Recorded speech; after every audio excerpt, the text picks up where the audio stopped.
बच्चों आज हम एक्सरसाइज 3.4 का क्वेश्चन नंबर 4 करेंगे। इसमें कह रहे हैं नेम द क्वाड्रिलेटरल, उस क्वाड्रिलेटरल का नाम बताओ जिसकी डायगोनल्स जो है बाइसेक्ट कर रही है, एक दूसरे को बराबर भागों में काट रही है। ठीक है, तो एक पैरेललोग्राम होता है जिसकी डायगोनल्स बाइसेक्ट करके बराबर भागों में काटते हैं, रोम्बस, एक स्क्वायर और एक रेक्टेंगल। ये सब हमने प्रॉपर्टीज में पढ़ा ही था। ठीक है, अब नेम द क्वाड्रिलेटरल, उस क्वाड्रिलेटरल का नाम बताओ जिसकी डायगोनल्स जो परपेंडिकुलर, बाइसेक्ट मतलब बराबर भागों में तो काटती है लेकिन परपेंडिकुलर भी होती है, परपेंडिकुलर बाइसेक्टर होती है। ठीक है, तो वो रोम्बस और स्क्वायर होता है।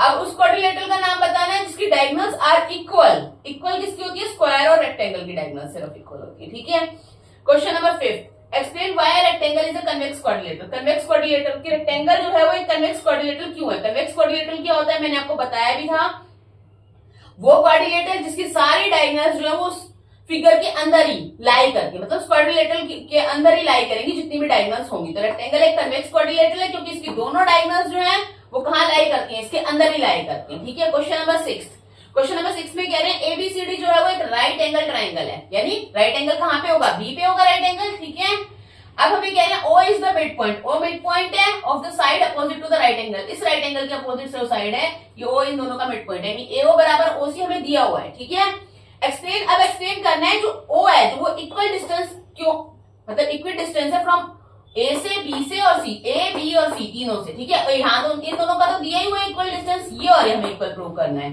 ठीक है, अब हम क्या करेंगे इसके लिए, मैंने क्या किया, एक लाइन एडी ड्रॉ की, इस तरीके से ड्रॉ की कि वो बीसी के पैरेलल हो, एक लाइन डीसी ड्रॉ की, इस तरीके से ड्रॉ की कि वो एबी के पैरेलल हो। ठीक है, तो अब अगर ये लाइन पैरेलल है तो क्या बन जाएगा? एबीसीडी क्या बन जाएगा? एक रेक्टेंगल बन जाएगा और उसकी अपोजिट साइड इक्वल और पैरेलल। ठीक है, और ये एंगल्स क्या बनेंगे? राइट एंगल, क्योंकि पैरेलल है तो सेम राइट एंगल बन जाएंगे। तो वहां से हमारा अगर ये फिगर एक रेक्टेंगल बन गया तो रेक्टेंगल की क्या होती है? Diagonals, diagonals of rectangle are of equal length, बराबर लेंथ होती है और बाइसेक्ट भी करती है एक दूसरे को, मतलब बराबर भागों में भी काटती है, बराबर होती है और बराबर भागों में काटती है, यानी चारों आपस में बराबर हो गए। एओ बराबर है ओसी, बराबर है ओबी, बराबर है ओडी, चारों बराबर हो गए। तो वहां से हमारा आ गया O is equal distance from A B and C. ठीक है, दैट्स इट।